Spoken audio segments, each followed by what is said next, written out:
ताजमहल जब शरद पूर्णिमा पर दूधिया रोशनी में नहाता है तो शायर कतील सिपाही के शब्द इस सौंदर्य को कुछ यूं बयां करते हैं। उफ, वो मरमर से तरासा हुआ सफाक बदन, देखने वाले उसे ताजमहल कहते हैं। अफसोस, अब ऐसे सौंदर्य पर प्रदूषण का ग्रहण लगने लगा है। संगमरमरी इमारत को वायु प्रदूषण बदरंग कर रहा है। सर्वोच्च न्यायालय की कठोर टिप्पणी और स्पष्ट दिशा निर्देशों के बावजूद हालात में कोई विशेष बदलाव नहीं हुआ है। आखिर ताजमहल के वैभव को कैसे बरकरार रखा जाए, कैसे ताजमहल की सुंदरता को बरकरार रखा जाए, इस पर गहन मंथन की ज़रूरत है। तो आइए जानते हैं आज के इस वीडियो में ताजमहल के बारे में। गुनगुनी सर्दी के बीच ताजमहल को देख देख अभिभूत हो रहा है एक प्रवासी भारतीय परिवार। इस परिवार के मुखिया म्यूनिख जर्मनी में पले बढ़े दिनेश जांगड़ा के मुख से बरबस ही निकल पड़ता है। मोहब्बत के प्रतीक ताजमहल को अगर हम नहीं देखते तो भारत आना ही बेकार चला जाता। यह इंसान निर्मित नहीं बल्कि ईश्वर निर्मित कृति है। घंटों अपलक इस अनुपम सौंदर्य निहारते रहने का दिल करता है। वाकई अजूबा है ताजमहल। मुगल सम्राट शाहजहां ने अपनी बेगम अर्जुमंद बानो बेगम उर्फ मुमताज महल की याद में 17 साल वर्ष 1631 से लेकर वर्ष 1648 के बीच में भारतीय इस्लामिक स्थापत्य कला के प्रतीक ताजमहल का निर्माण कराया। बीते 392 साल से कई प्राकृतिक आपदाओं व झंझावातों के बावजूद अटल अडिग इस सौंदर्य प्रतिमान को शायर शकील बदायूनी ने कुछ यूं बयां किया है। एक शहंशाह ने बनवा के हंसी ताजमहल सारी दुनिया को मोहब्बत की निशानी दी है। दुनिया के 7 आश्चर्यों के साथ ही यूनेस्को की विश्व धरोहर सूची में भी यह अजीमो शान इमारत शामिल है। इसे लेकर लोगों की दीवानगी Guinness book of world records का हिस्सा बनने जा रही है। यूनेस्को संरक्षित 1154 विश्व धरोहरों में से पिछले साल मार्च में ताजमहल को 14 लाख लोगों ने सर्च किया। मिसाल के तौर पर देखें तो विश्व कप खेलने आई ऑस्ट्रेलियाई टीम के स्टार स्पिनर एडम जंपा अपने परिवार के साथ पिछले दिनों विश्व विख्यात स्मारक ताजमहल देखने पहुंचे तो कमाल की कारीगरी से हैरान होकर उन्होंने कहा, क्या इतनी सुंदर इमारत बिना मशीनों के बनाना संभव है? यह अद्भुत, अकल्पनीय और विस्मित कर देने वाला मौका है। इससे खूबसूरत इमारत मैंने पहले कभी नहीं देखी। यह वाकई लाजवाब है। ये शब्द एडम जंपा के रहे हैं। अगर ताजमहल के आगे के आंकड़ों की बात करें तो भारतीय पर्यटन के लिहाज से देखें तो ताजमहल देसी विदेशी पर्यटकों की आमद और कमाई के लिहाज से सबसे आगे है। भारतीय पुरातत्व सर्वेक्षण के अनुसार वर्ष 2015-16 से वर्ष 2022-23 तक 3 करोड़ 75 लाख लोगों ने ताज का दीदार किया, अर्थात हर साल औसतन 46.5 लाख पर्यटक ताजमहल पहुंचे। इस अवधि में औसतन 47 करोड़ रुपए सालाना की कमाई अकेले ताजमहल से हुई।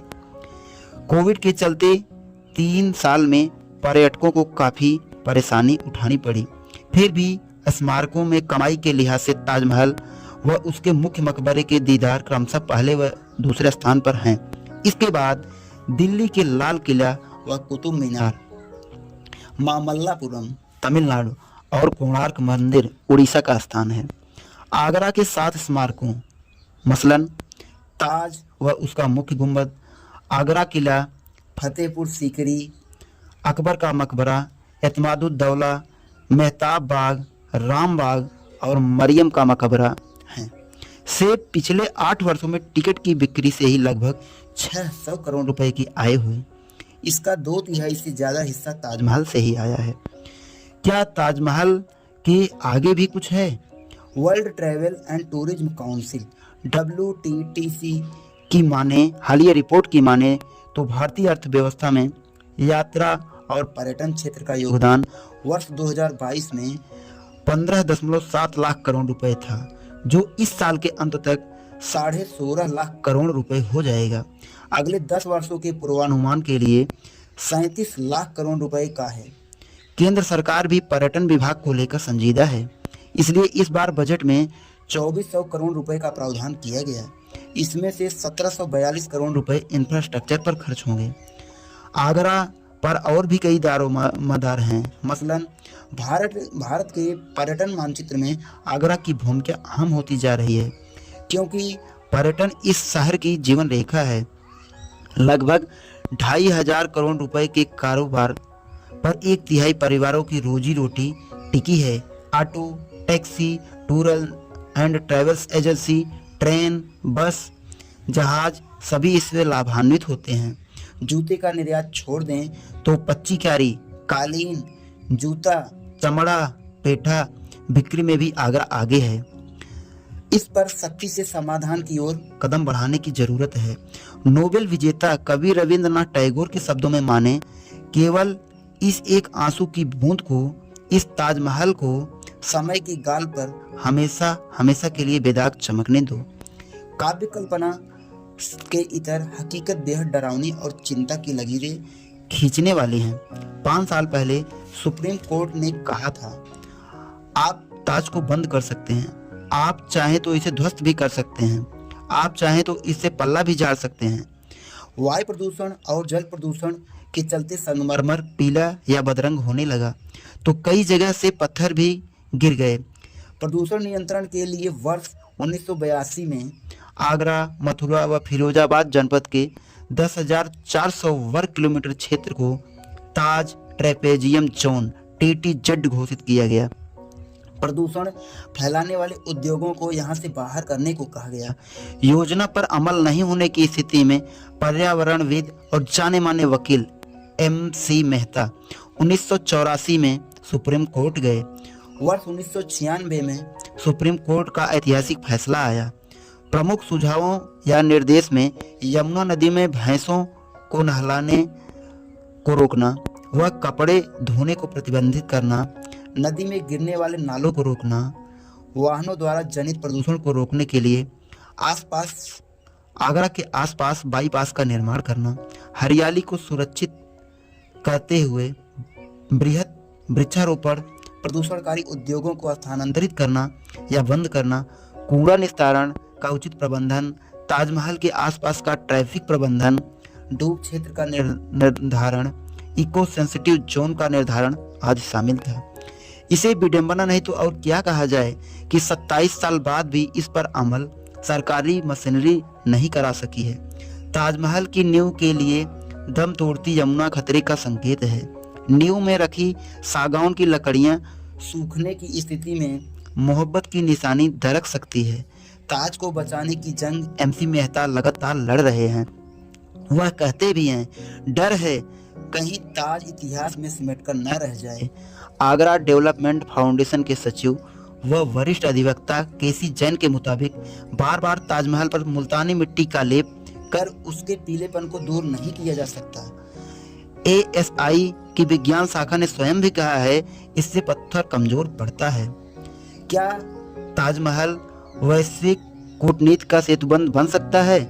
तो इस पर अगर चर्चा करें तो भारत पाकिस्तान के बीच कारगिल युद्ध से आई कड़वाहट को दूर करने के लिए ताजमहल के साये में ही कोशिश हुई थी।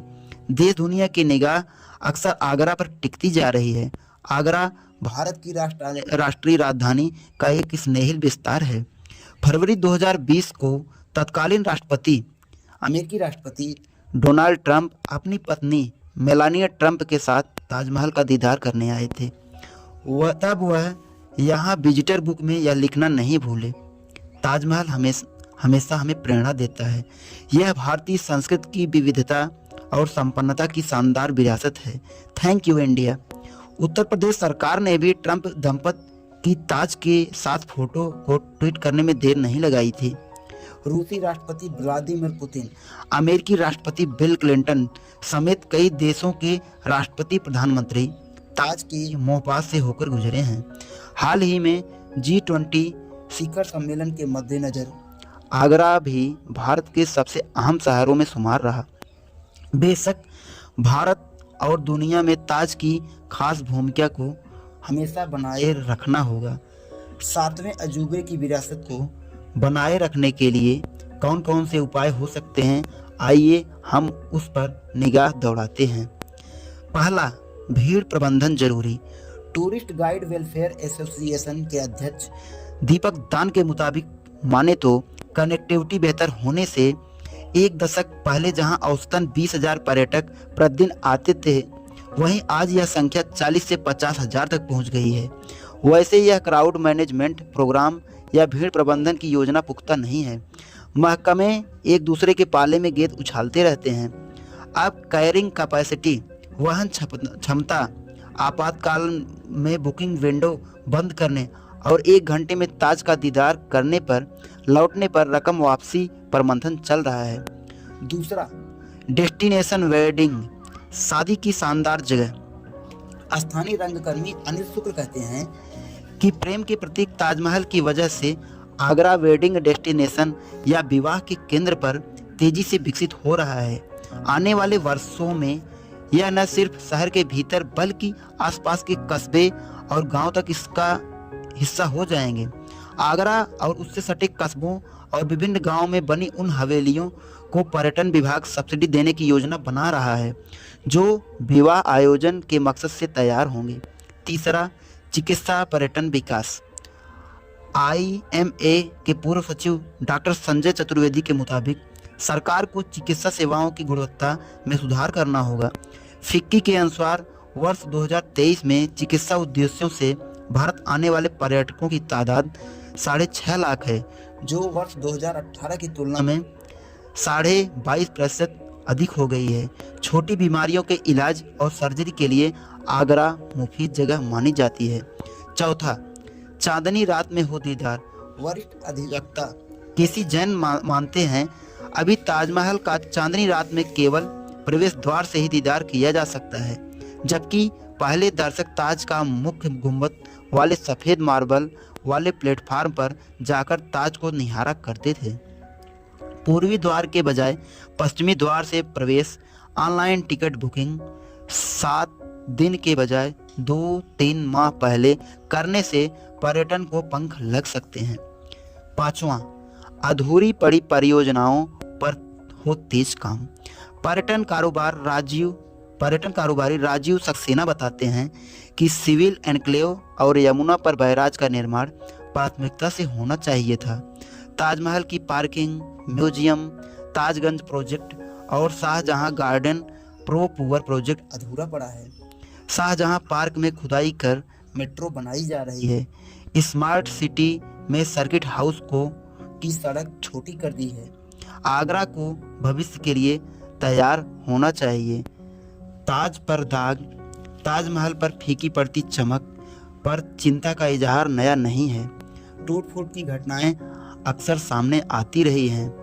यह ताज इतना बहुमूल्य है कि इसमें किसी भी तरह के दाग के लिए कोई गुंजाइश नहीं होनी चाहिए। देश में सबसे ज़्यादा देसी और विदेशी पर्यटक खींचने वाले स्मारकों में शुमार ताज। 7 स्मारक आगरा में हैं, जिन्हें टिकट लेकर देश विदेश से लोग देखने आते हैं। 600 करोड़ रुपए कमाई 8 वर्षों में ताजमहल के आगरा के ताजमहल के स्मारकों से हुए। 47 करोड़ रुपए औसत आय ताजमहल से सालाना होती है। 13% सैलानी ही ताजमहल के इतर अन्य स्मारकों के दीदार करते हैं। 10.5% से कम है घरेलू पर्यटक कोरोना काल से पहले की तुलना में। 400 करोड़ रुपए की लगभग कमाई ताजमहल से 8 वर्षों में हुई।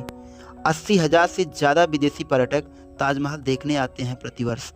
50.5% कम है विदेशी पर्यटक कोरोना काल से पहले के वर्षों की तुलना में। 10,000 से ज़्यादा कमरे पर्यटकों के रुकने को उपलब्ध हैं। 40,000 से ज़्यादा पर्यटकों के लिए आगरा में रुकने की व्यवस्था है। उम्मीद है कि हम सभी इस विश्व प्रसिद्ध इमारत की सुंदरता के प्रति सजग होंगे और पर्यावरण संरक्षण पर गंभीरता से प्रयासरत होंगे। वीडियो देखने के लिए आपका बहुत बहुत धन्यवाद।